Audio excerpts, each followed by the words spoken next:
Howdy, everybody. Here we are, all ready to take you down to Pine Ridge for another visit with Lum and Abner. Brought to you by the makers of Horlicks, the original malted milk. How often we wonder at the energy and the vitality of our children. On their feet for hours, running, hopping, skipping, jumping. That's one reason why children are always asking for something to eat, often spoiling appetites for regular meals. It's a problem that many parents just can't solve. If you have this trouble, here's the answer. When your children ask for something to eat between meals, give them Horlicks malted milk tablets. They satisfy hunger, but digest quickly, so that appetites are not spoiled. And yet the full nourishment of milk, wheat, and malted barley supplies energy to keep them going. Children love them, too. Say they taste better than candy. Give Horlicks malted milk tablets to your children. You can get a handy flask containing 25 tablets for only 10 cents. Or you can get them in larger size bottles also. Remember, they are made by Horlicks, the makers of the original malted milk. And now, let's see what's happening down in Pine Ridge. Well, you know, Lum and Abner have dissolved partnership in the Jot 'em Down store and have divided up the stock of merchandise equally between them. They are now competitors, operating two separate stores under the same roof. This may not straighten out their differences, however, as competition is keen, and they have resorted to all the tricks of the trade to get the business. As we look in on the Jot 'em Down store, or stores, today, we find Lum and Abner on their respective sides of the building. Grandpappy Spears is just entering the front door. Listen. Well, what's going on in here? Well, howdy, Grandpap. Come in, right over this way. Come on over Grandpap. here on this side, Grandpap. This is the place to do your Right trading. over here, Grandpap. Lowest prices in Pine Ridge. Quantity merchandise at quality prices Your over credit's here. good on this side, Grandpap. Swap your merchandise for anything you've got. Cows, chickens, hogs, eggs, butter, horses, anything. Great I am. Well, what's took place around here anyway? What's the idea of having this rope running down the middle of the store here this way? We divided up the store. This is my side over here, and that side there belongs to Mr. Edwards. But it's a mighty poor place to do your trading now. Don't listen to none of that mouth talk of his, Grandpap. Come on over here where you get honest measurements. Pay cash and buy it for less. Yeah, trade with Peabody where you don't need no cash. No cash, strictly credit. Well, you fellas is hollering in here. Body'd think you had a sideshow in here instead of a grocery store. Well, I'll guarantee to beat any prices that you can get on that side over there, regardless of what they are. What was you wanting, Grandpap? Well, I weren't wanting to buy nothing. I just thought I'd come down low for a while. Well, for goodness sakes, why didn't you say so? And us hollering around here. From now on, when you come in the front door there, why, say where you want to buy or just visiting. Come on over here, Grandpap. You don't have to buy nothing to be welcome over here. All is glad to see my friend. Oh, well, now, that's all right now, Grandpap. I never meant that you ain't welcome. Now, just sit down. Sit right down right there. Can both of you fellas get on the same side of the store? Same side. I dog it if that long, lanky varmint over there even as much as sticks his head on this side of that rope there in the middle, I'll fling a can of beans at him. Why, Grannies, I wish I could make you mad enough to throw a batch of canned goods over here. I'd put on a sale. Yeah, you won't be able to put on nothing again. I'll get done chunking at you. Yeah, sit down, Grandpap, sit down. Best way to do a feller like him is just ignore him. Well, what's the matter, Abner? What's happened? Have you and Lum had a falling out with one another? Well, we just unresolved partnership. He never liked the way that I was running the store, and I know I don't like the way he runs it. So we just divided her up. You mean this is two separate stores now in here, huh? Yes, sir. Two separate stores. This is my side over here, and everything on this side of that rope there in the middle belongs to me. Well, I do know. This is the second time you fellas has broke up this way. Well, this time it's for good, though. He's running a strictly cash over there, and I'm selling stuff on the credits, or swap. I'm swapping groceries for anything that you want to bring in here. Swapping? Yes, sir. You don't need no cash money over here, Grandpap. If you need anything, why, just stick a goose or a rooster or a pig or a horse under your arm. Come on down. I'll swap for anything. That sounds like a good idea, Abner. Sure Good it idea. is. Yeah. Lots of folks here in the community, they ain't got the cash to pay for stuff. Yeah, you ought to do a nice business. Oh, my, yes. I see right now, Grandpap, that you know a good business idea when you hear one. Now, that's right there is what me and Lum had her falling out about. he wouldn't stand for me to do it when I brung the idea up. Uh-huh.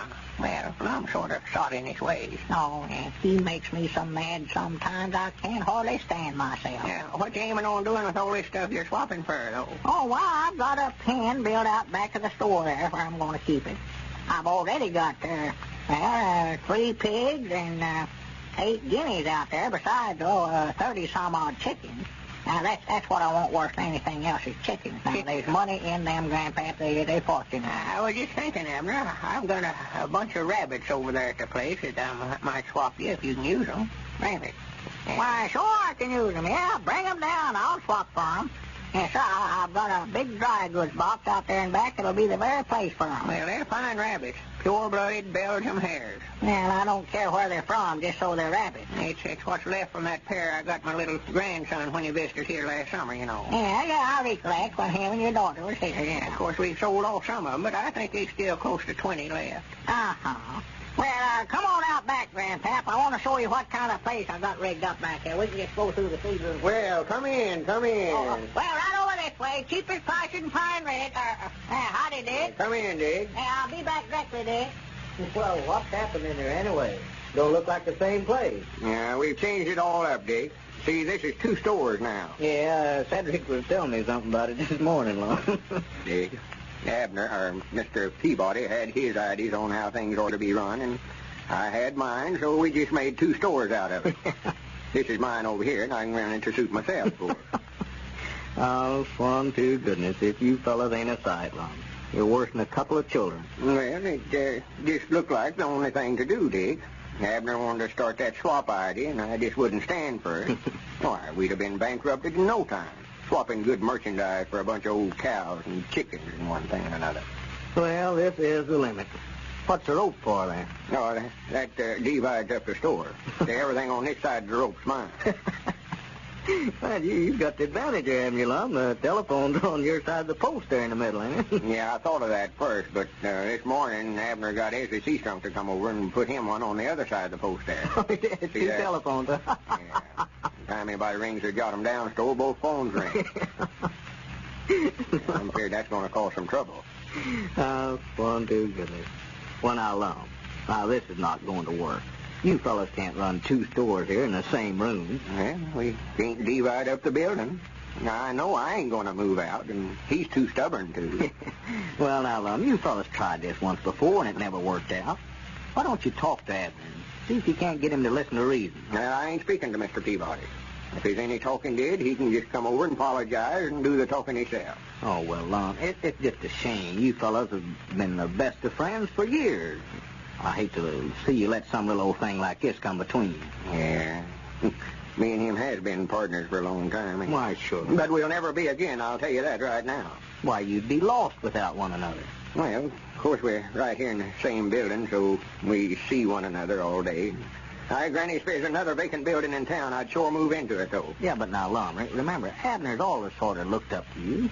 Sort of depended on you, Lum. Yeah, he has, ain't he? Why, sure he has. Yeah, we went through a lot together, all right, me and him has. I could always depend on Abner. He's always right there in time of need, sickness, and distress. Why, sure, he's one of the finest fellows that ever lived. Set up with one another when we took down sick, and lent one another money when we was needing. Why, sure. More like blood kin than partners.